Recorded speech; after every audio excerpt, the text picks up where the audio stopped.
Education. At this time, we'll have Madam Secretary call the roll. Senator Neal. Senator West. Here. Representative Baker. Here. Representative Bojanowski. Here. Representative Bowling. Representative Graham. Here. Representative Lewis. Here. Representative Palumbo. Representative Raymond. Representative Riley. Here. Representative Timoney. Here. Co-Chair Deneen. Here. Co-Chair McCool. Here. Chair Banta. Here. Okay, we have no approval of minutes, no need. And at this time, we have presentation from the Kentucky Department of Education. We have presenters presenting on salary stipend programs. And at this time, I will swear in our presenter. Please raise your right hands. Do you solemnly swear to tell the truth, the whole truth, and nothing but the truth? Yes, ma'am. Thank you. As you begin your testimony, please identify yourself for the record. Members of the committee, please hold your questions till after the presentation and make sure your little green light is very bright. Thank you. Thank you, Chair Banta. Che Ritter with the Kentucky Department of Education. And if it's okay, I'd like to go ahead and let them introduce themselves. I'm Jocelyn Waro with the Kentucky Department of Education. I'm consultant. I'm Ellie Gilbert. I am the Assistant Director of the Division of Educator Recruitment and Development. So it's good to see everybody again. Usually when I show up, it's to ask for a whole lot of money. We have a large chunk of the state's budget. I see my budget friend Seth up there that I talk to a lot. And this is one of those opportunities where we get to come over and talk about a program that's a pretty small portion of the department's budget, but it's incredibly important. It impacts a lot of students, impacts a lot of teachers. And this was actually pretty interesting for us because in my office, we deal with the financial side. We don't very rarely get to deal with the academic side and the curriculum side and the teaching side. So this was a good opportunity for us personally to work with our colleagues to my right here to learn a lot more about that side. And so we hope this is helpful to everybody. And of course, questions are obviously welcome. So there's been a program for quite some time now for National Board Salary Supplement. This is in statute. There's a program, there's also a regulation, but this is for a public school teacher, secondary teacher, and the Kentucky Tech School. That was added a couple years later, or a career technical program operated by KDE. This allows quite a big population of teachers to qualify. So they would need to get a certificate from the National Board for Professional Teaching Standards between July 14th of 2000 and July 1 of 2020. Would get a $2,000 supplement from the school district for the life of the certificate. And after 2020, again, this is a minor change made, they would get the prorated amount depending on what was appropriated by the General Assembly for that budget item. In other words, there was sort of a cap on the amount. So if we had too many teachers to effectively pay $2,000, we would be able to pay that prorated amount, or the districts would too. So the regulation, there are some rules around this, and you can pretty clearly see the intent of the rules. And one is they must teach or mentor other teachers the majority of the time in their field of certification. So in order to qualify, if you think you have a National Board certification in mathematics, but you're a principal and that's your full-time job, necessarily wouldn't qualify for this. So if you're mentoring other teachers or I should say, teaching in your field of certification for that majority of the time, that would qualify you. If you're a teacher who has moved between districts, you still qualify. This is not specific to one district. You're not locked in. So if they went from one district to another, we usually work out who pays how much at each district, and then we'll reimburse both districts for that. And in some cases, they'll get their certification a little bit later in the school year. So we do a few partial, it's pretty rare, but a few partial salary supplements do exist too. And in some districts, and I couldn't tell you off the top of my head, I think there's one in northern Kentucky, one of the small independents, they may pay, in addition to this supplement, a little more as well. That's a local policy issue that we don't get involved in, but I do recall hearing that some time ago. Again, the district pays the teacher. This is included in their retirement calculation. It's just like a bump in pay. But the KDE, the way the law is written, is we don't pay the teacher directly. We actually reimburse the district. They will submit documentation to us that we have 15 teachers, for example, that qualify. We verify that they're qualified, and then we reimburse the district, which just happened a couple of days ago, actually, at the end of the school year. As far as numbers, we went back to 2002 to look. Obviously, this program's grown over time. When I first started at the department about 2007, 2008, we saw this number really pop. It was growing at a pretty good clip. And back in those days, we'd come over and do our budget requests, and we were always asking for more because this program was growing very fast. And as you'll see, about 2014, we sort of topped out, and it's sort of leveled out a little bit. And of course, the most recent one, we're now down to a little bit over 1,800, and these are teachers who meet the qualifications for that reimbursement. So as we look across the state, one thing that's always interesting to us is where these teachers are and where they're teaching. And we did a little bit of rough math to figure out these teachers are spread out. Obviously, your larger districts just proportionally are going to have more of these teachers because they have a lot of teachers. But as far as a percentage of teaching staff, Anchorage led the pack with 20%, Oldham County, Callaway, and Spencer with 14%, and Woodford's about 11%. But the statewide average is about 4% or so when you figure in all the independents. Some districts have none. I believe, I'm going to forget which one it was, Kentucky School for the Blind or Kentucky School for the Deaf, I believe, had one as well. Mm-hmm. But this gives you sort of an idea that, Anchorage, Oldham, Callaway, Spencer, Woodford, a pretty good chunk of their teachers are national board certified as well. So this will age me a bit, but about the time you see this go to red is when I started at the department. I'll probably blame myself for that. But basically the cost of these teachers and the reimbursement exceeded the budget appropriation. And as you see, we went several years from about 2009 until very recently. This was basically we were prorating the amount we could reimburse districts. So during the 22 session, the General Assembly filled the bucket back up.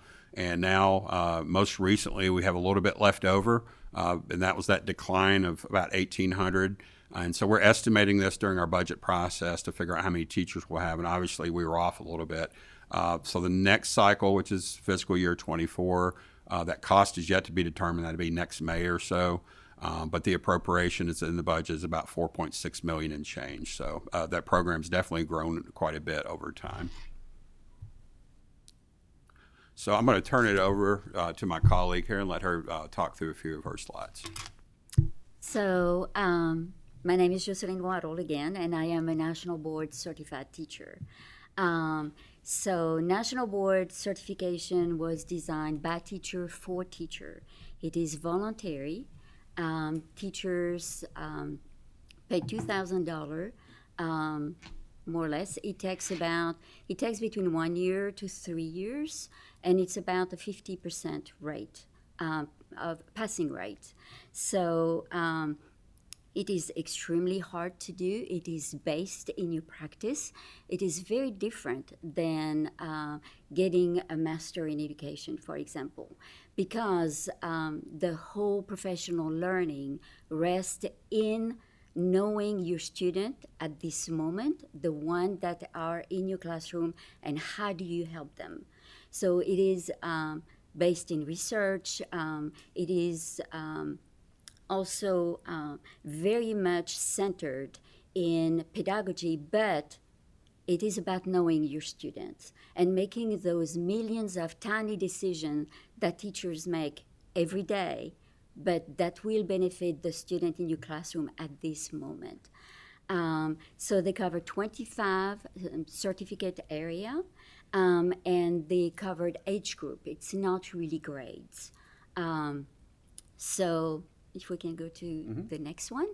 It takes about 400 hours of time and effort. So very different.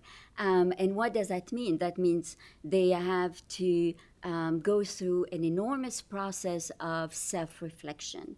You need to see what are you doing right and what maybe you need to work on to better serve your students.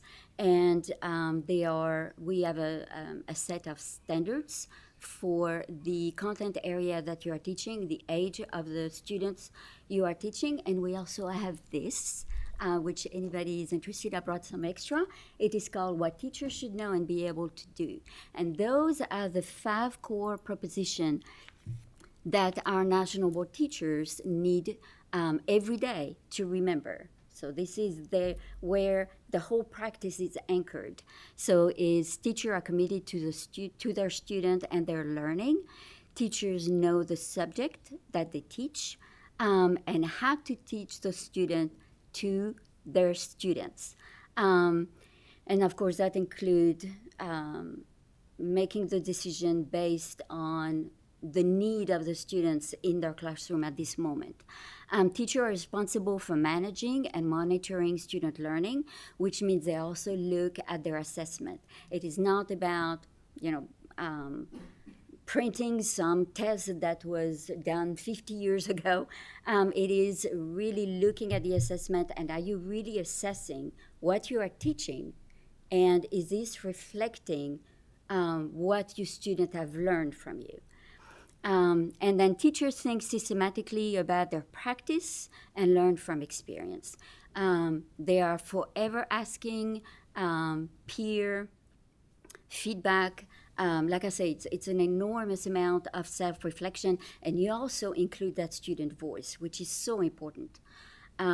So the teacher is not that talking head at the front of the classroom. It is really a symbiotic, collaborative effort with our student in every classroom that every subject that they teach. And then the last one is teacher are a member of learning communities. So they collaborate with other teachers and they stay up to date into the newest research. So we know that through research that our national board teachers, since we're looking at return on investment, we know that our national board teachers, their impact is greater with minority and low-income students. We do have several standards, and one of them is called the National Board Equity Standard Bundle. And what does that mean? It's how do you tailor your instruction for literally every child in your classroom without becoming so burdensome that we get lost in it and the learning happens. So how do you tweak your presentation for every one of the students so nobody is left behind? And of course, national board teachers, through research, it shows that national board teachers are highly, highly effective in reaching those students, those high-need students. Also, if we're looking at return on investment, we know that our national board teachers stay in a classroom and teach our students at the highest rate than the general population of teachers. And I think that is because they went through this process of really becoming bonded with their profession and centering their practice into their student that they literally feel like they cannot leave. It is something that is important for us in Kentucky, is how do we retain those highly effective teachers? We talk a lot about recruitment, but if we do not have retention, we will not have recruitment, because our new teachers are looking at those highly effective teachers, and those are the ones who create that very intangible thing, which is culture in every school district. So if you have a school district that have this linear continuation of highly effective teachers, then your new teachers also will be mentored by those. So in terms of ranking, in Kentucky we're doing very well. And I do believe it's because our national board teachers get that $2,000 salary.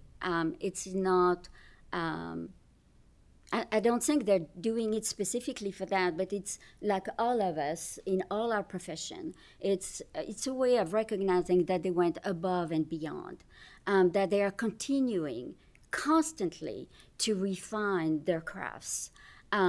So in Kentucky, if you look at the ranking, in terms of the total number of national board certified teacher, we are 8th in the nation. In terms of newly certified teacher, we are 9th. And what I think is even more important is when you look at the number of national board teachers, because you have to renew this certification every 5 years. You cannot say, I'm a national board teacher, I'm going to rest on my laurels and I've done my job and I'm good, right? No, you have to redo this every 5 years. You need to prove again that you are affecting your student learning, that you are staying as a member of this community of educators, and you are up on the latest research. So when we talk about impact on student success, I think all of us want some data. And this was done by North Carolina. We are doing our own research here in Kentucky. We're not, we just started this, so we don't have those numbers yet. But you can see that kindergarten student, for example, who has a teacher who is a national board teacher, are 31% more likely to achieve a proficient score. And third grader who are taught by a national board teacher are 11% more likely to achieve also a proficient score on the MAP test in English language than other students. I'm going to wrap up with the end of this, which is about somewhat of a newer program, speech language pathologist or audiologist salary supplement. It's been in statute for quite some time, but was recently funded for the first time in the budget 22 budget bill. So it has to be a local Board of Education employee. As you can see, there's quite a few certifications they'll need to hold, and these are some ors and ands, so you have to kind of go through that to figure out which ones they hold and everything.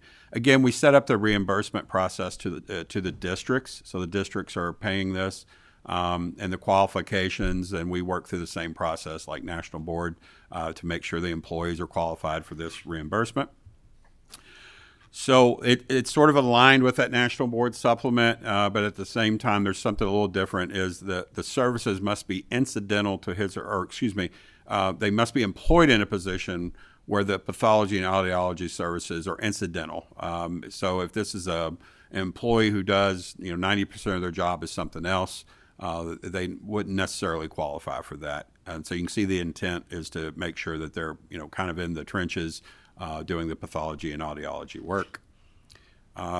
Again, this bill, I think, the statute rather, was effective in 2010, and then 2.3 million came into that bucket, about 22 in the regular session.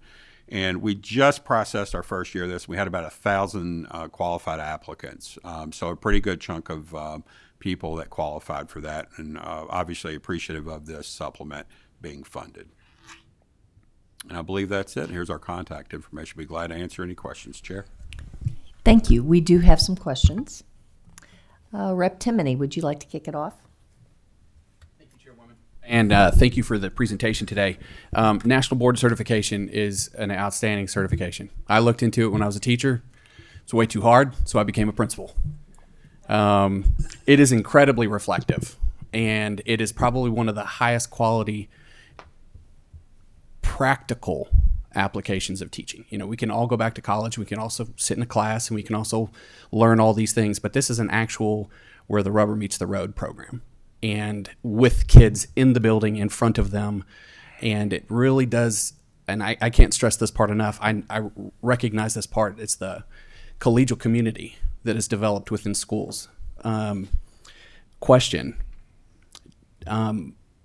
Mr. Ritter, you had the budget pieces that we're presenting. Do we have any indication of how many are coming, how many are in the works? Because I'm looking at the 23 number up there, and I know we increase our allotment. But what are we looking at coming down the road? How many do we have in the pipeline? What are we looking at? So as part of our budgeting process, we try to trend this out. It's very difficult. The decisions of new teachers coming in, how long they're at the districts, and teachers that ultimately decide. Like you said, this is not an easy program. These are sort of the Green Berets, if you will, or Army Rangers, and we have a really hard time predicting this number. As you can see on the one chart, it was pretty consistent for, there's a pretty meaty area of this where we could say, well, it's around 2,000 and change. We usually factor in, if we look at retirements and, how many national board teachers fall off, if you will, and then how many are coming on, and try to build that ratio up and see if it's consistent. Probably through the budget process, which is coming up a little bit later this summer, we'll try to trend it. But we don't really have any, front door data that tells us you're going to have about 100 more. We could do a much better job of communicating with that community, frankly, to say, are you mentoring a lot of people, or like especially at the larger districts? Do you see a lot of teachers showing interest in this program? And that would help us, of course, with tighter budgeting and do a little bit better job of estimating that as well. Thank you. And last data point I think would be interesting, and definitely I think there would be a correlation between you have counties listed, but I'd also like to see schools, individual schools. Mm-hmm. Okay. Because, we have, Anchorage Independent was put up there. It's, one of the highest performing school districts. It also has, I think, 387 students total. So, and Oldham County, Woodford County, all incredibly high performing districts. There's a correlation there. But what about some of our lowest performing? What about some of our East Bernstadt is probably our biggest SEEK winner, which means they receive the most money because they've got the most challenges. What does that school district look like as far as where their numbers are? So we do have, I did look at that because I was also interested to see the correlation. And it appears that our highest poverty district have the lowest amount of national board teacher. And I think part of it has to do with the help, the support that these districts are able to give, and also making sure that those students who need it the most have those highly effective teachers in front of them. So if you're interested, I do have some of those breakdowns. Thank you. Representative Graham. Thank you. First of all, to my former colleagues, Ms. Gilbert and Ms. Waddle, it's good to see you. Both of you were outstanding teachers in the Frankfort Independent School District. Ms. Waddle and I served at Frankfort High for a number of years, and my kids were very, very supportive, and also they loved you because you took the interest not only just academically, but what kids were doing, outside of the school district and helping them. And on those trips that you have taken them to Europe, they enjoyed it, and to the festival in Canada as well, when you went up to the Winter Festival. But my question is, we talk about retention. What's the rate of retention for those teachers who have gone into the program and then have to go back through that program over a period? You said 5 years, right? Yes. I'm sorry. So the 5 years is pretty recent. This is within 3 years. Mm-hmm. Before that, you got your certification for 10 years. So we're still looking at the data, but it seems like specifically with last year's number of national board teachers who went back to maintain their certification, the numbers were very, very, very good. One of the highest, really, that we've seen in the past. So I think it does, even though that you can argue that pushing the certification back to 5 years instead of 10 years, we were afraid that teachers would say, this is too much of a burden, but 300 of them have decided that no. it was worth it. So when you went from 10 to 5, was that the national board's Yes. recommendation? That's Yes. what I thought. So when they finish that 5-year, when they go back and get their board certification again, are they paid again another $2,000? No. So No, it that's a one-time payment. Yes. Okay, I thought Well, so. One time every year. Every year, yeah. Okay. Yes. Okay. So if But they I'm do saying it's a not- one-time payment in terms of after they renew it, they don't. It's not a part of that Okay. payment. I'm not sure I understand. Once you There's become no a more national payment? board Okay. teacher, you get a yearly salary supplement of $2,000. This is now for 5 years. If you choose not to renew, you will lose that. So as long as they salary. renew it, Yes. then they also are still paid. That's what Yes. that's what I was asking. Yes. Okay, thank you. Yes. And the last thing is, and my colleagues kind of brought it up, but I jotted down the two of the biggest districts, Jefferson and Fayette, in terms of what their percentage of teachers have participated in that. Because if you look at, particularly in Jefferson County, and I'm not being critical of Jefferson County, but they have a great deal. The student body is totally different Yes. because they have a lot of immigrants, high minority population, and all of those things that they have to deal with. The percentage of those teachers who are engaged in that process, and is there a issue within, not an issue, but are there? Does the Jefferson County Public School try to promote more teachers going into that as well? And do they work with you all in terms of, and the Fayette County School District, in terms of working with you all to recruit teachers to get into the certification? So at the Kentucky Department of Education, we don't have that. We don't recruit teachers into national board because it is voluntary. The teachers themselves have to decide that's what they want to do. However, in those large districts, what we have seen, specifically during those COVID years, they have now put some very strong support to have more of their regular teachers becoming national board teachers because they have seen the impact, specifically after COVID and regaining that learning that was lost. As you were saying, because they have such a diverse body of students, and the fact that national board certified teachers,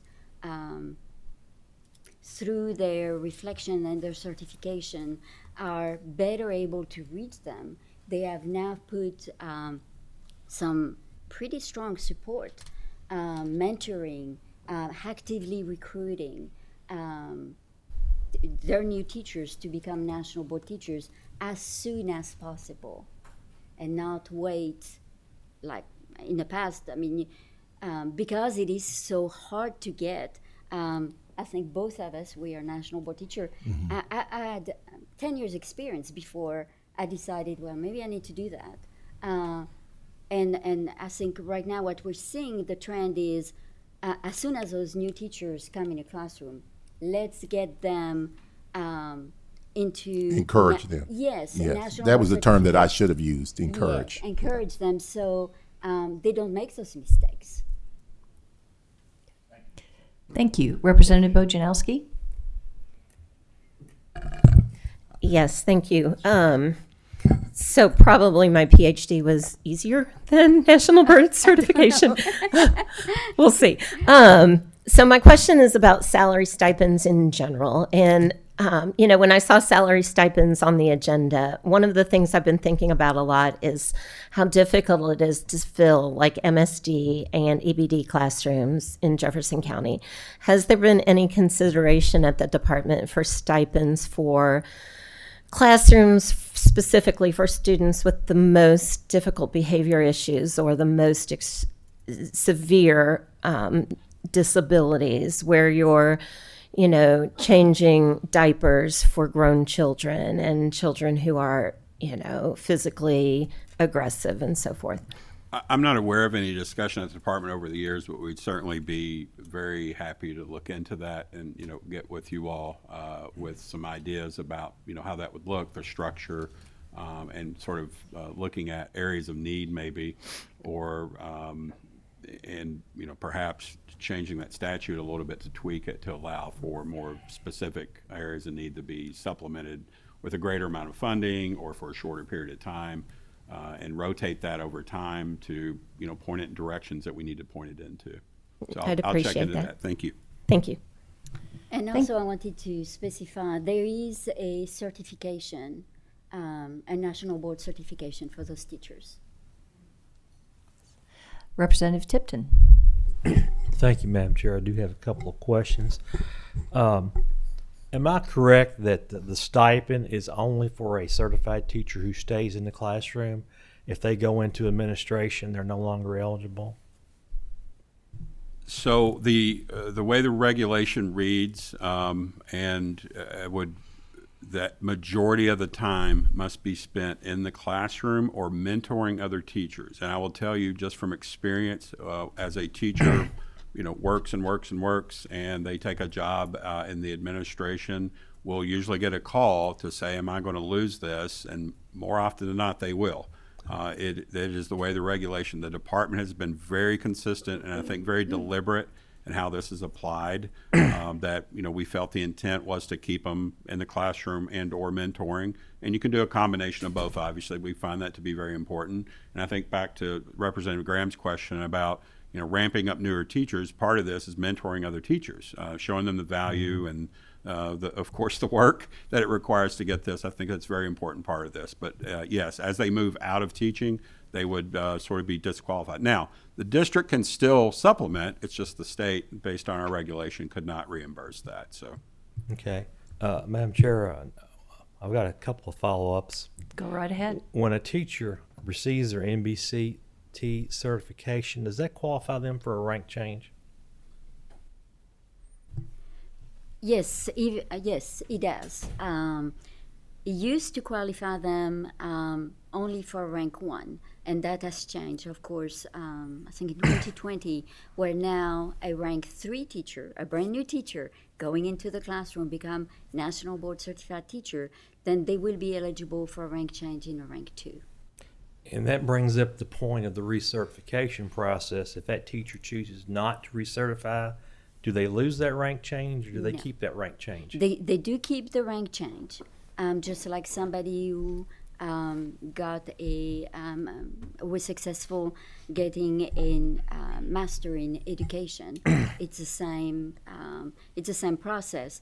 But if they choose not to renew, they will lose the salary supplement of $2,000. Okay, I've worked on legislation, not this session, but in past sessions, for a pilot program. I believe right now, teacher has to be in the classroom 3 years before they can start the process. I ain't got the legislation for you. Am I correct? Hasn't KDE initiated something on that with some federal dollars? Maybe could you elaborate on that and how that process is going? So there was a grant that was done through ENSA money, and then the National Board for Professional Teaching Standards.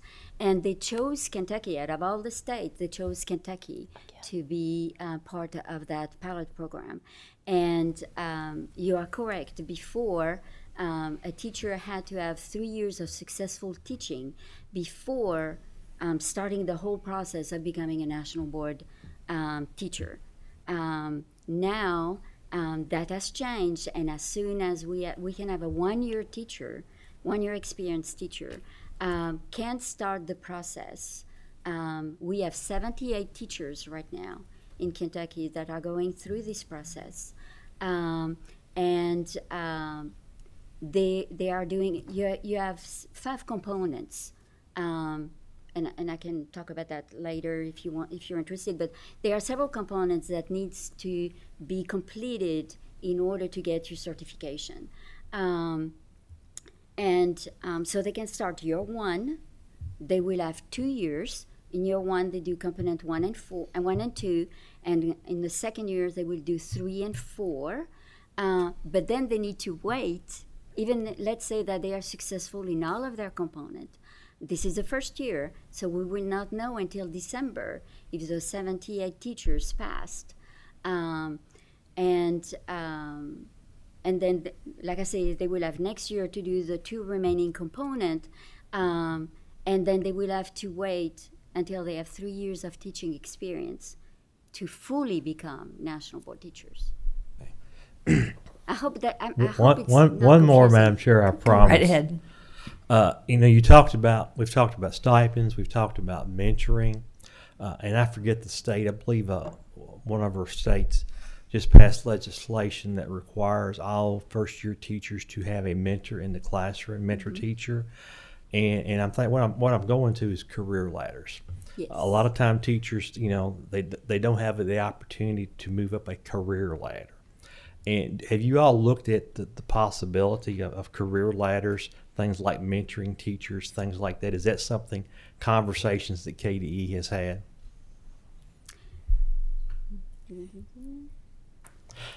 So I think that we are definitely interested in it. We've considered it. Funding, of course, is a key component, and understanding how to break that career ladder out and ensure equity across districts. I think those would be our primary concerns. Okay, and Representative McCool. Thank you, Madam Chair. I think my question's already been addressed. I was going to ask about recurring and part of the base, and I think you've already addressed that. So thank you, Madam Chair. I'm Okay, good. thank you. I have a question. Do colleges use these 5 pillars to teach teachers? So a new teacher would be familiar? we hope. Of course, it's not across all universities and colleges in Kentucky, but we do have several of our new teacher program that have included the 5 core proposition as part of their, the pillars of their education program. So it is becoming more and more well known. I think that there have been a very concerted effort from national board teachers to make sure that the word is out. And we have a lot of our national board teachers who are teaching at the college level. So I think that that has helped spread the word and making sure that more people are familiar with it. We've also made sure that principal and superintendent know and are able to support their teachers who are interested in national board certification. Okay, thank you. And Representative Graham. Thank you, Madam Chair. I was just curious, and I had in my notes, in terms of the breakdown of the national board teachers, in terms of the percentage in the elementary, the middle, and the high school. Do y'all have a breakdown of that, of where those teachers are coming from and where the majority of them are teaching? We do have a breakdown of each school and where they are. In terms of specifically elementary versus middle school versus high school, I don't have, but that's something that for sure I'm going to look into. I think that's important for us to be able. It would be very interesting to see. We know, just like any other certification, that the primary takes, the lion's share of our teachers. But what we have seen as a trend is we have more teachers who want to be certified for their highly needed students. That is something that within the last 5 years we've seen that. Career and technical education, more and more teachers are getting their national board certification in that. And then English as a new language. So what you're telling me is it is a broad spectrum in terms of where they're going. Right. But it would still be nice to see, because what you want is that continuity from what those teachers are teaching in elementary to middle school and then high school. If they elevate it, they need to be in a challenging class and having those teachers who are challenging them based upon what they have had over those first 8 years of, or 9 years if they kindergarten teachers are also, are any teachers who are in the kindergarten area going into the profession, into getting certification? Yes, yes, they are.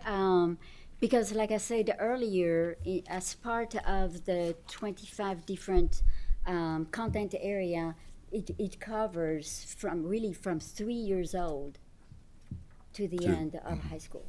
Thank you all so much. And I will add that the certifications have expanded from National Board.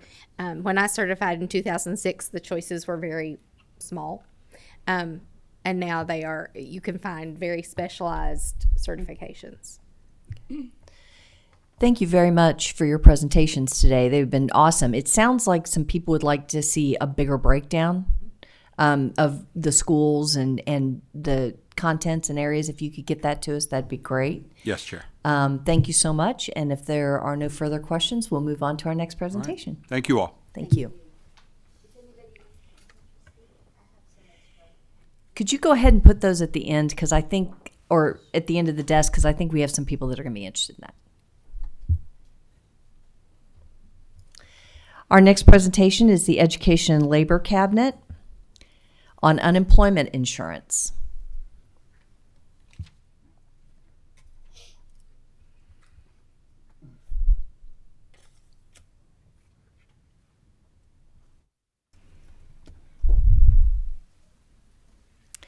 At this time, I'll swear in our presenters. If you could please raise your right hand. Do you solemnly swear to tell the truth, the whole truth, and nothing but the truth? I do. Thank you. And as you begin your testimony, please identify yourself for the record, and members of the committee will start taking names for questions. Thank you. Good morning, Madam Chair, members of the committee. We appreciate the opportunity to be here today to update you on the status of Kentucky's unemployment insurance program. My name is Jamie Link. I'm the Secretary of the Education and Labor Cabinet, and I'll ask my colleagues to introduce themselves. Good morning. My name is Sam Flynn. I'm Chief of Staff and General Counsel for the Education and Labor Cabinet. Good morning. Anthony Hudgens. I'm the Deputy Executive Director of Unemployment Insurance. And I'm Shelby Lewis, Executive Director of Office of Legislative Services. So we have some slides to go through to update you on the status of the program, as I mentioned. Currently, the unemployment insurance rate in Kentucky as of April of 2023 is at 3.7%, which is the lowest rate ever recorded in the state of Kentucky since the Bureau of Labor Statistics started tracking that number, I believe, in 1977. And we currently have 54,000 more jobs filled in Kentucky than February of 2020, right before the pandemic. We have 30 projects that have been announced this year, committing $3.8 billion to new investment and creating over 3,000 new Kentucky jobs. The next few slides just want to show you the impact that the pandemic had on the unemployment insurance program. You can see starting the 1st March to the end of March, the rapid increase in the number of initial claims filed by people seeking unemployment insurance benefits. And then following up in April, you can see that number stayed very high through April, and we all know that number continued to remain high through a large portion of the pandemic period. This slide you may have seen before, but it depicts for the last 22 years the number of initial claims filed for unemployment insurance benefits, and obviously in 2020 at the height of the pandemic. And that is for calendar year 2020, so we're talking about essentially 10 months of 2020. We did approximately 10 years worth of claims in that 1 year alone. Good morning, all.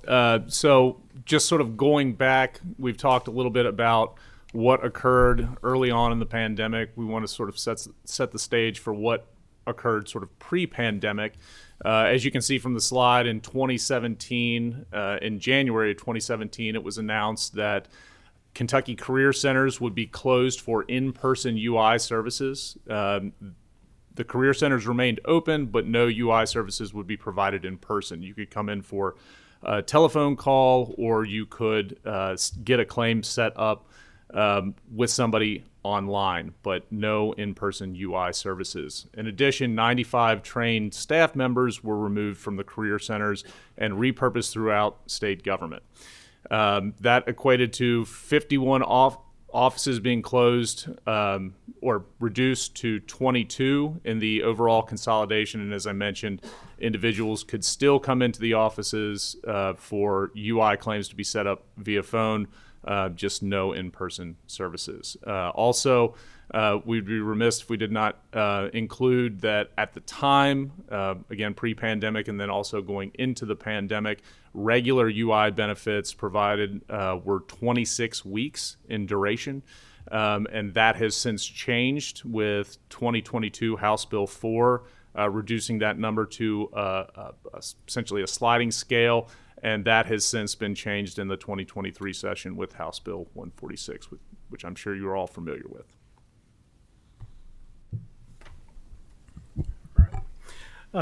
Beginning of this year, we started implementing the changes in House Bill 4. And as Sam mentioned, the biggest change in House Bill 4 was the 12-week minimum, just the tiered scale we're operating on for benefits. House Bill 4 also required claimants to perform 5 work search activities per week, compared to in the past it was only 1. These 5 work search activities must include 3 formal job applications. The other 2 activities can be job shadowing, interviewing, attending job fairs, things like that. We also were introduced to the suitable work provision. This is the type of work we expect claimants to be willing to accept now. Basically, that's any employment offer to a claimant who's received at least 6 weeks of benefits. The job pays at least 120% of their unemployment weekly benefit amount. The job is within 30 miles of their residence, and they're able to perform the job regardless of their past experience or training. The work share program was created out of House Bill 4. I'll explain more about that on the next slide. We also are required to conduct work search audits on these 5 work search activities. Claimants are required to report to us each week. We saw a lot of employer tax rate changes in House Bill 4. In the past, the employer rates were calculated on their last 12 quarters of payroll. House Bill 4 changed that to their last 4 quarters of payroll. And that we saw a big shift in the number of employers who are eligible for that lowest tax rate on Schedule A, which is 0.3%. I think we had around 61,000 employers qualify for that rate, compared to the same rate schedule in 2022. We only had 16,000 employers who qualified for that rate. And we've conducted extensive staff training to get our staff prepared to implement and administer House Bill 4 changes. We've created a lot of informational videos and training materials on our website for the public and future unemployment claimants to review and get accustomed to for unemployment going forward in the future. Now, the Work Share program is a great program. It was established out of House Bill 4. In economic downturn times, a cost-saving measure for businesses are to lay off 5 to 10 workers to cut those costs. The Work Share program helps avoid that and helps those employers keep and retain their skilled workforce. It allows the entire workforce of the employer to participate in this shared work reduction program. So they can have their hours maybe reduced from 40 down to 32. That way they can still receive a paycheck at their 32 hours of work, of employment, and they can receive a percentage of their unemployment benefits on top of that. So when they weather the storm through those economic times, they can still retain those folks and still have those trained folks available. Beginning in July, we will be administering the changes in House Bill 146. And again, here, the biggest change in House Bill 146 was the change to the duration of benefits. It changed the minimum from 12 weeks to 16 weeks. So going forward, claimants can receive anywhere between 16 to 24 weeks based on the state's average unemployment rate. We'll talk a little bit about the look-back period. We refer to the look-back period as the time we look back and obtain the state's average unemployment rate to figure out which benefit tier we'll be operating on. There are 2 look-back periods that are calculated throughout the year, once in January, once again in July. So the January look-back period is determined by the state's average unemployment rate from July, August, and September of the prior year. And I believe our average unemployment rate during that time was 3.8%. Therefore, that we're on the 12-week benefits, 12-week maximum benefits per week for a claimant throughout that time through the end of June. And again in July, we will determine the look-back period. I believe the rate there, the average unemployment rate there is 3.9%. So thanks to House Bill 146, we now have a minimum of 16 weeks of benefits available. So throughout this year, we're going to have pretty much 3 universes of claimants. We'll have those still eligible for the 26 weeks who filed their claims last year. We'll have those individuals who, the first half of this year, were eligible for 12 weeks. And after July, we'll have the 16-week individuals. Some additional things we're administering in House Bill 146 in July. We are now required to inform claimants of their ability to obtain 5 additional weeks of benefits if they are in one of these approved training programs that we offer that help them become more employable. This information will be on the claimant's application as they complete the unemployment application. It'll be on their confirmation page explaining these programs are available. And again, it'll be on their summary screen after the fact once they log into their unemployment claim for future use. We also seen the suitable work definition reappear in House Bill 146. I think it just updated our statutory language. There's also some reports that we have to obtain for the governor, LRC, and this committee throughout the year. Also, House Bill 146 reversed some of the changes made in House Bill 4 and how we calculate the employer contributions. So this change will roll back to the 12 quarters instead of the 4 quarters, calculating the employer's reserve ratio. This will allow us to have a little bit more growth in our trust fund. I think with the House Bill 4 measures, it was kind of a wash in the benefits we collect, or the benefits we pay out and the taxes we collected kind of would cancel each other out. With House Bill 4 or 146 changes, it allowed a little bit of growth in our trust fund. And again, our employers have remained on the lowest rate schedule since 2019, which is the Schedule A in our statutes. Just a quick update on our unemployment trust fund. Thanks to the infusion of the state's portion of the ARPA funds, it helped keep the trust fund solvent and rates low for our employers. House Bill 144 in the 22 session allocated $242 million back into the trust fund. It helped return the trust fund to the pre-pandemic funding levels. And again, employers have remained on this low rate schedule since 2019. And again, next year in 2024, we expect employers to remain on the low rate schedule of Schedule A. The current trust fund balance this week, as of June the 5th, was $834 million. And in my 22-year career in unemployment insurance, this has been the highest trust fund balance we have seen. So, trust fund seems to be in really, really good shape going forward, and with the changes in House Bill 146, should allow a little bit of growth starting next year for us. So looking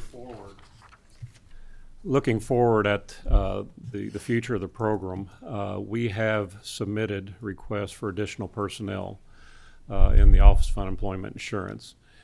And I believe there's a direct relationship between the Office of Unemployment Insurance and our Career Development Office. And we would like to return the focus to employment rather than unemployment. So we have submitted requests for 60 additional staff that would be funded through the budget and would allow us to not only address those extraordinary circumstances when we have a high increase in unemployment insurance claims due to an economic downturn or some other extraordinary situation, but at times when the process is relatively smooth, those staff would be cross-trained and provide employment services to the people of the Commonwealth to assess their skills, to get them the training they need, and with job placement services to get them placed into jobs. So you can see on this slide that the 60 additional staff are allocated between the Career Development Office of 40 staff and 20 staff for the Office of Unemployment Insurance. And again, the goal is to have these people cross-trained so that they can perform functions in either office, and most especially with the emphasis on employment services rather than unemployment. How many currently work there? I think we have 30 adjudicators, which the adjudicators are the one who make the decision as to whether a claim is valid or not.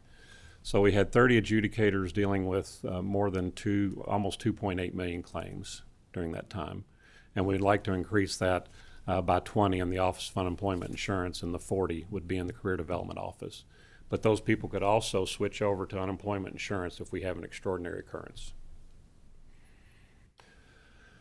So as I mentioned, the backlog of 2.8 million claims, we've heard the term backlog a lot, that resulted from the extraordinary quantity of claims that were filed during the pandemic period. The pandemic period for our purposes is February 2020 through September 30th of 2021. Those 2.8 million claims have all been processed, and we reached zero on March 1st of this year. We've talked about before, and the General Assembly did appropriate funding for the replacement of the 30-plus-year-old unemployment insurance system that the Commonwealth has. And during this interim period, we have made improvements to that system. It's functioning much better now. But regardless, we feel like we need to modernize that system. And it's been a rather tortured journey. You will see here that the first RFP was issued for the replacement system in March of 2020. We went through the bid reviews and entered negotiations with a vendor who subsequently withdrew their bid in July of 2021. So we started again, issuing a second RFP, an updated RFP in September of 2021. And for the next year, we went through the evaluations, we entered into negotiations with the vendor, and then the vendor ghosted us. They went silent after repeated requests from the Finance and Administration Cabinet and the Education and Labor Cabinet. We could not get a response from the vendor. We subsequently learned that some members of that vendor were soon to be indicted on federal charges of theft of intellectual property that we won't go into, but obviously we had to cancel that procurement due to that occurrence. So we started again in January of this year, issued a new RFP, and where we find ourselves today, we did receive several proposals to that RFP. As sometimes happens, especially with large procurements, there was a vendor protest regarding the RFP. The Finance Administration Cabinet reviewed and denied that protest. So at this point, the Finance Administration Cabinet is currently reviewing all the proposals. And when there's a protest, everything has to stop, and they have to deal with the protest. So now that that's been resolved, the Finance Administration Cabinet is reviewing the proposals to make sure they are technically responsive to the terms of the RFP. And once that's determined, they will be handed off to the evaluation team made up of business analysts and technical experts to review the proposals and then score them.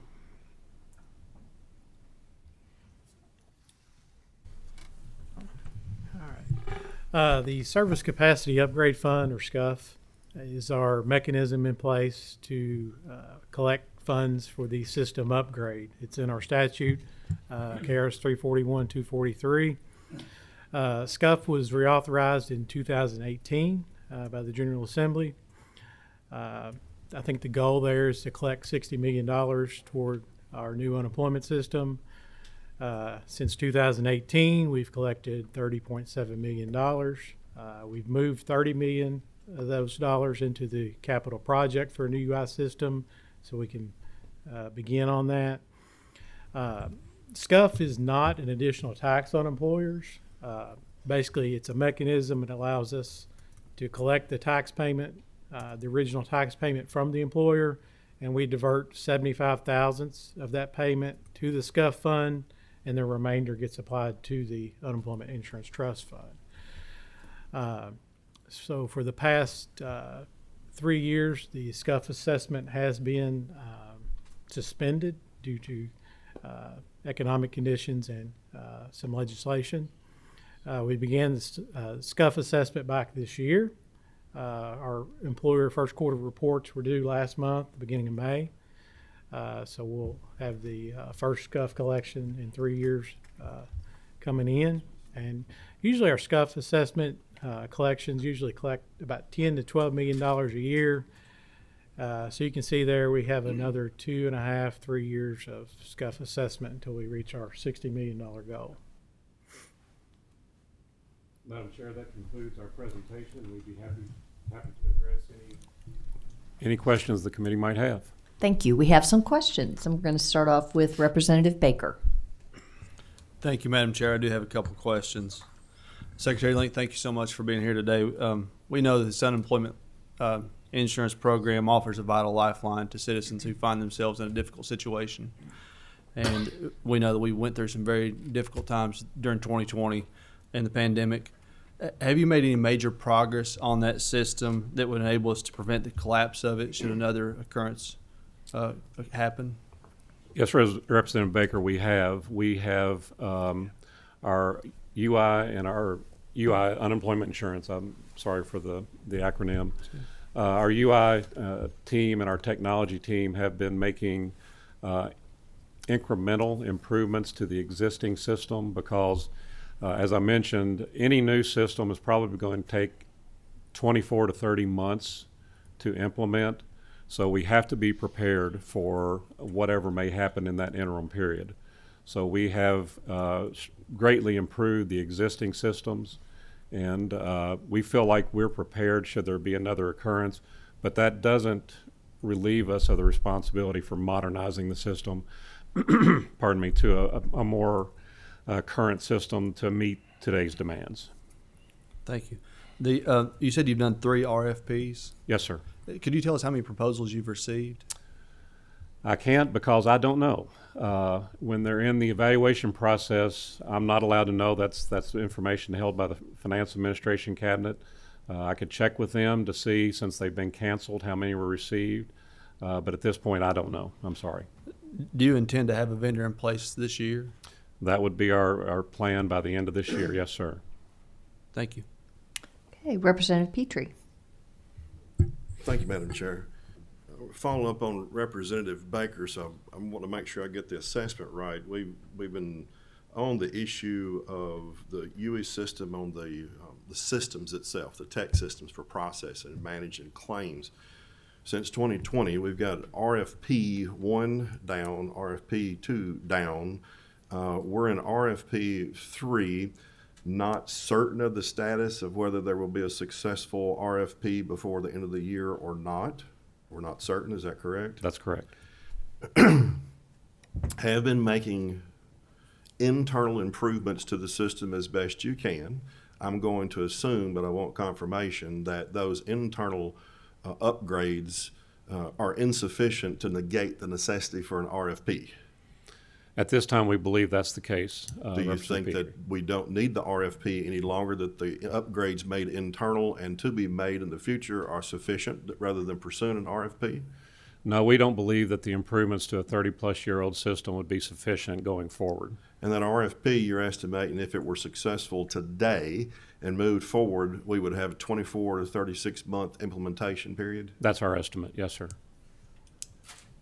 For the record, I just want to make sure that we're all clear of the immediacy of getting that system up. I know you know that. It's just for the record. The immediacy of it is not whether we have an economic downturn for which the UE claims will start piling in. Right. It is a question of when, how broad, how deep, and how long. Yes, sir.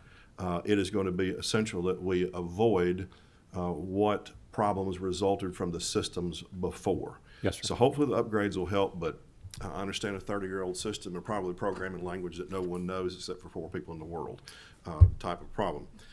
Madam Chairman, if I may. Yes. On the budget side of things, 60 additional staff, and you and I have spoken, and some at the table have spoken about this before. If you wouldn't mind submitting back to this committee, will you submit back to this committee in writing the detail of those 60? I know you've broken into 40 and 20. I need to know exactly why. And as we've talked about before, there was a list that you were going to prepare and get back to me about, well, are there other areas of the cabinet over which you see that can be trimmed or terminated so that we can get this particular program policy initiative by the General Assembly implemented? So if you can get a detail on those positions and the absolute, state your case, what the absolute necessity is, and if it remains at 60, then how do we offset the budget for the 60 needed rather than making them additional? We can trim elsewhere in part or in full. Again, I'll leave it to you can make that proposal or we'll make that proposal. Does that make sense? Yes, sir, it does. Will you be willing to get that back as soon as possible? Absolutely. I've gotten a few last today. I'll go 10 as soon as possible, 14 days as soon as possible. So I'm going to stick with as soon as possible. Is that good? Yes, sir. All right. Are any of the, leaving off the 60 additional, when you talk about retraining and gearing toward reemployment rather than unemployment processing, understood. Are we actively pursuing that with existing personnel now, trying to grow that cross-training? Absolutely. Yes, sir. With any particular program or just a desire? We are in the process and have been cross-training between Career Development Office staff and unemployment insurance staff. Would you mind also in that same written documents coming back indicating how many have been cross-trained since 2020? Yes, sir. And what they can fulfill, and they would be doing, I assume, I'd like a comparison of the 20 out of the 60 along with the ones that you've already cross-trained in particular. Okay. Does that make sense? Yes, sir. We can do that. Great.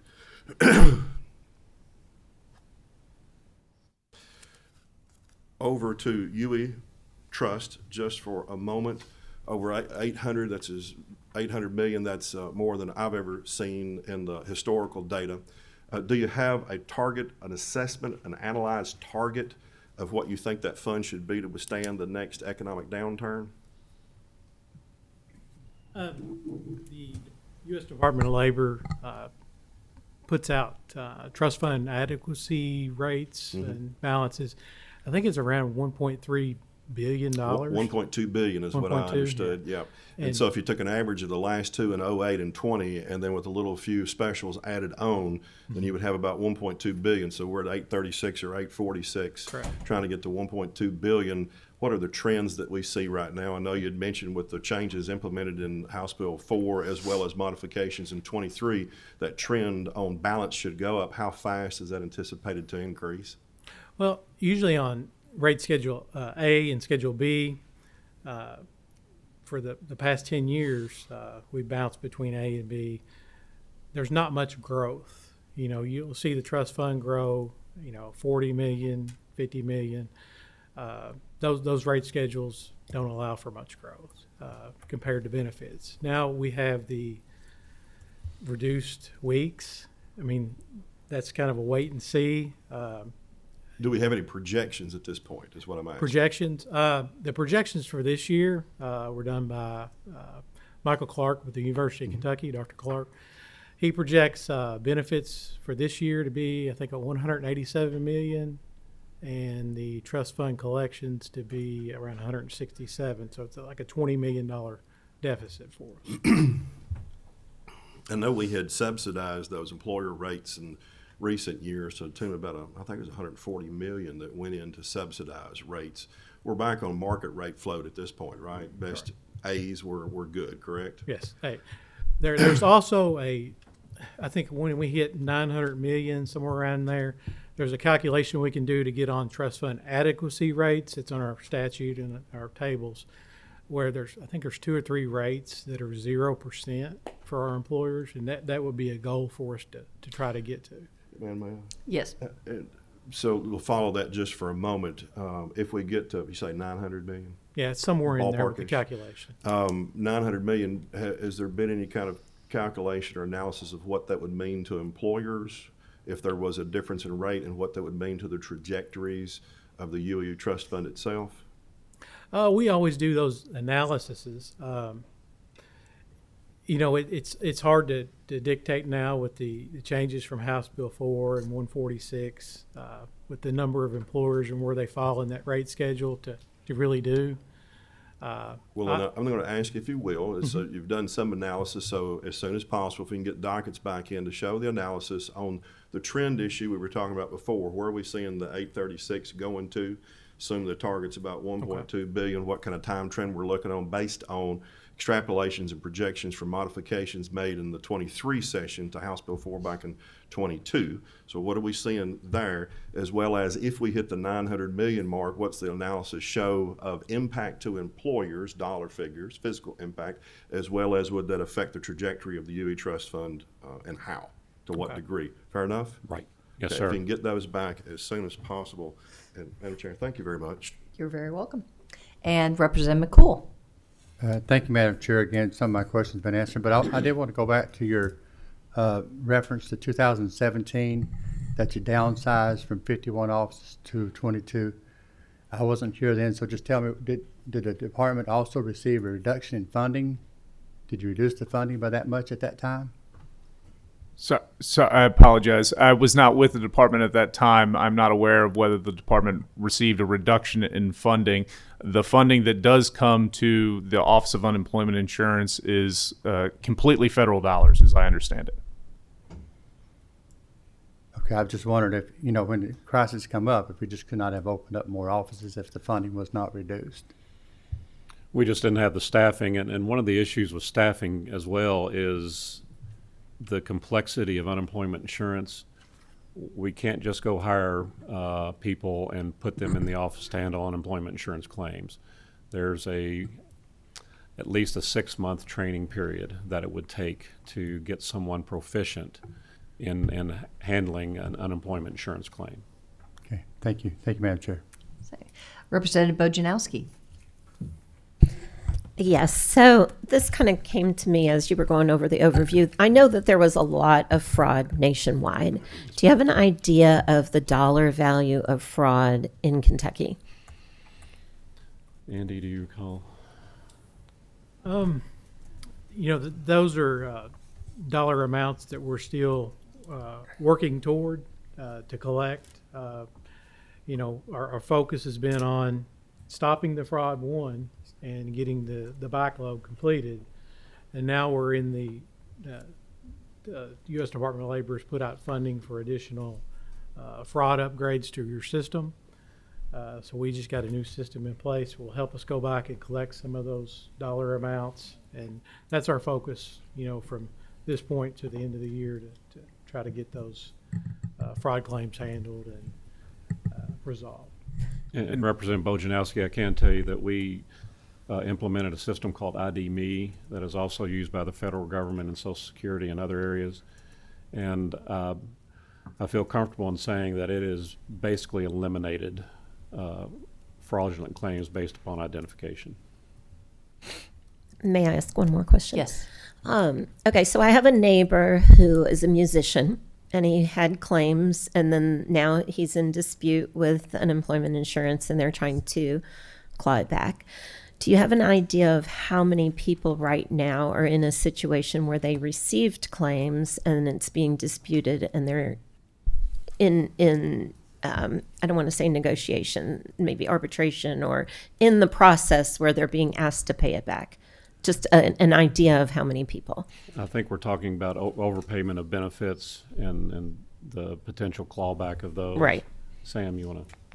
Well, one thing I can say is that, first of all, the legislature passed Senate Bill 7 in 2021, and then also included in the budget bill the provision for overpayment waivers upon request. And we've sent out information to, I believe, about 17,000 individuals, informing them of the ability for them to submit a waiver of benefits. And these are primarily for the federal programs. I believe 8,000 or 9,000 of those individuals have responded. Again, some individuals, for whatever reason, choose not to respond to that communication. But the individuals that did respond, I believe the majority of them, or vast majority of them, were granted an overpayment waiver. Thank you. Oh, and an idea of how many people? Who were granted the waiver? No, who are being asked to repay benefits. Asked to repay. Again, that's an ongoing process as we go through the determinations. That number increases. So I don't have an idea right off. We can look that up. Get back with you. Yes, ma'am. Okay, Representative Tipton. Thank you, Madam Chair. Secretary Link, good to have you and your team here today. Thank you. Almost all my questions have been answered through questions in previous testimony. Going back to April 2020 through the end of that year and on into 2021, I was checking email numerous times a day, as you all know, Yes. going through all that. And even this year, I occasionally will get an email from somebody who had a disputed claim trying to be resolved. Did I understand you to say that as of this year, all those backlog of unresolved claims, where are we with those unresolved claims? I'm talking a year or two ago that people still haven't got settled. So when I talked about the initial backlog, that's a good question, and I appreciate it. When we talk about the 2.8 million that have been reduced to zero, that's the initial touch of that claim. So every claim has now been touched. So then they go through the fact-finding process to make sure the claim is valid, the adjudication to determine whether the claim is payable or not. Depending upon that decision, either the employer or the claimant may dispute that decision.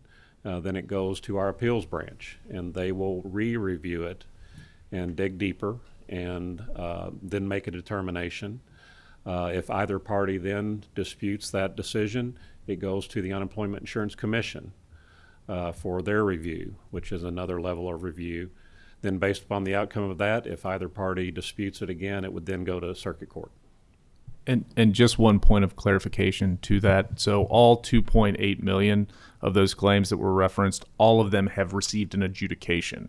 Okay. So they're moved on to, either they were granted benefits, denied benefits, and if they were denied benefits, they have the opportunity to appeal to that first level. Okay, Representative Graham. To follow up in your discussions, I just want to look from it from the other side. What would be the ramifications if you're not provided the funding that you need in terms of hiring as well as upgrading? Obviously, we would have a tremendous it would be a tremendous impact of us not being able to provide what we need to provide to those who are in need. But can you give us some kind of scenario if we do not do it?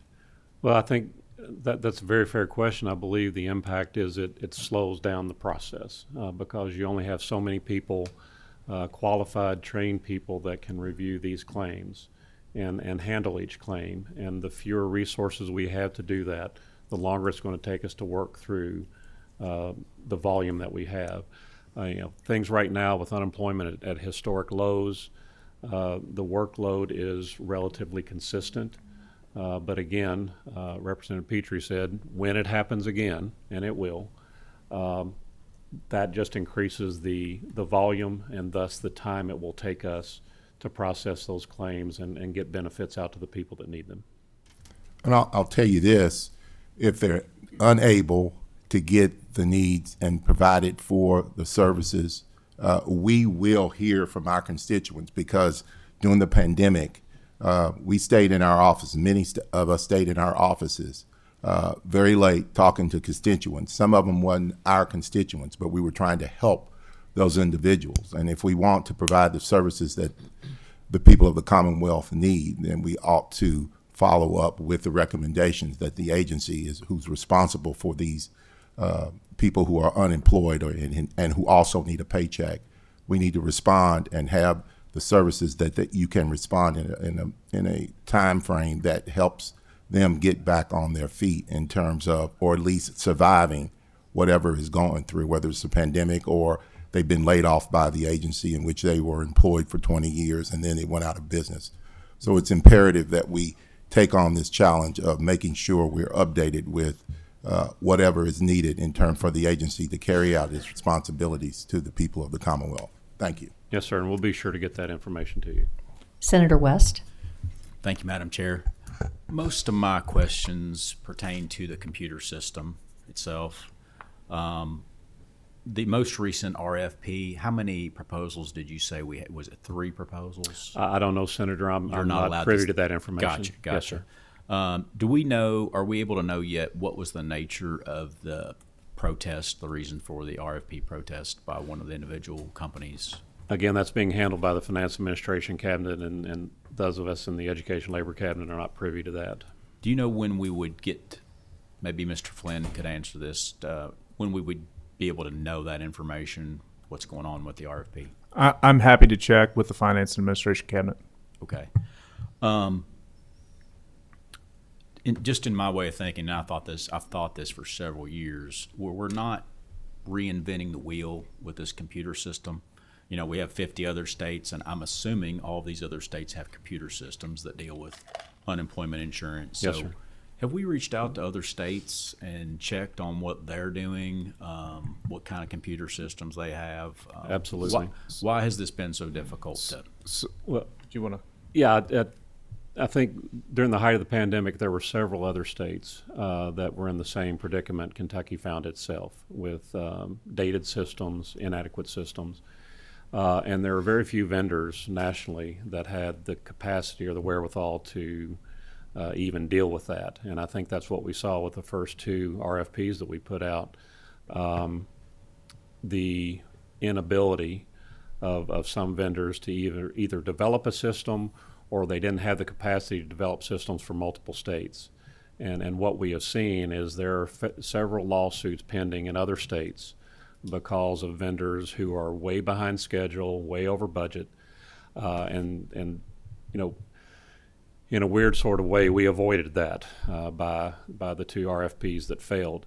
But we do participate very closely with the U.S. Department of Labor, as well as the National Association of State Workforce Agencies, NASWA.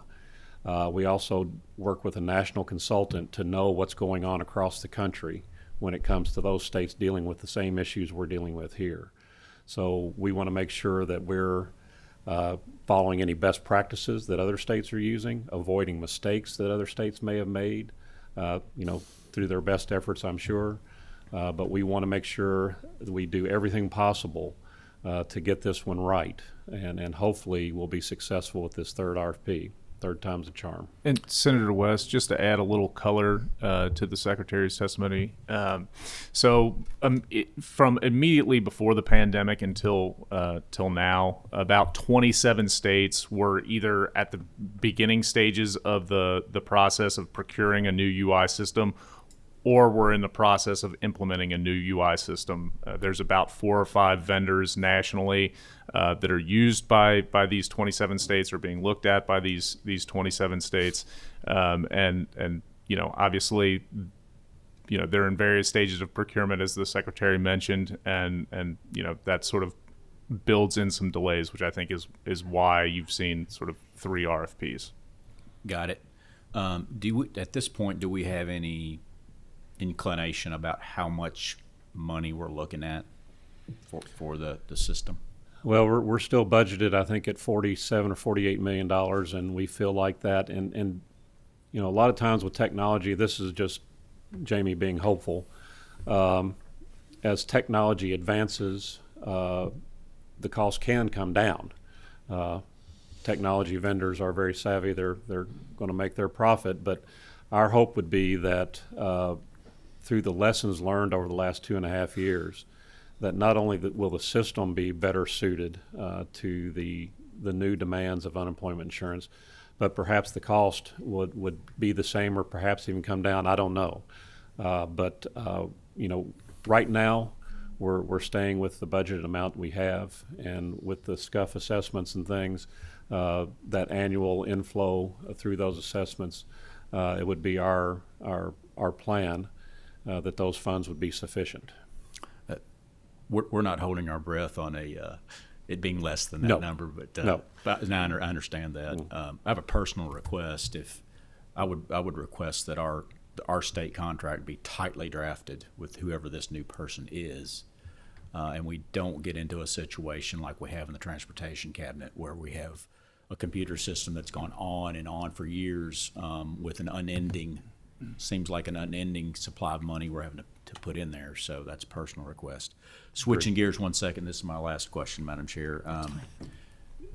During COVID and during the whole, uproar that was COVID and the height of the unemployment insurance claims, I read in the paper in various instances of state employees who defrauded the system, basically. Have those employees who participated in this, have they been fired, or do you know where those cases stand? Yes, sir. I think I can take that question. First, as a point of clarity, you used the phrase defrauded the system.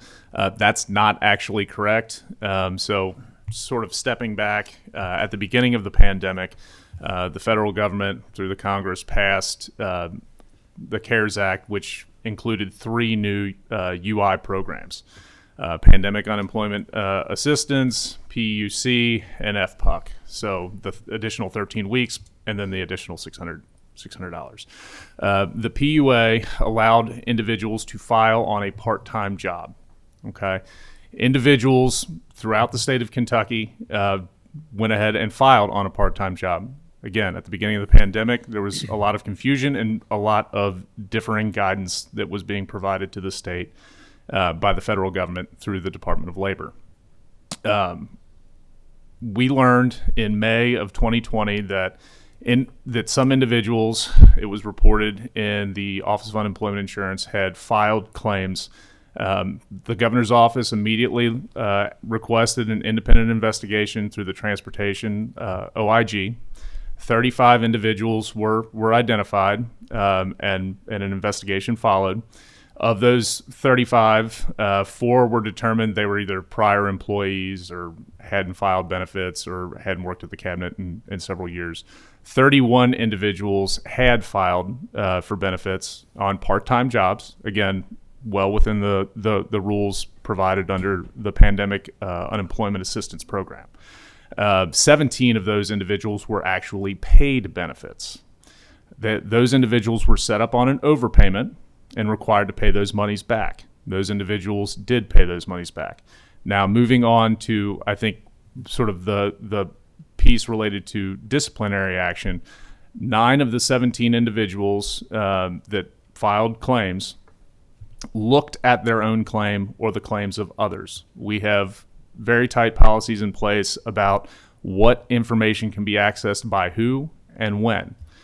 Those individuals are not permitted to look at the claims of, obviously, themselves, relatives, friends, etc. They violated that policy, and they were disciplined accordingly. Only 1 individual was determined to have gone into their own claim and taken action with respect to their own claim. That individual put a stop on their claim so they would not be paid. that individual was dismissed.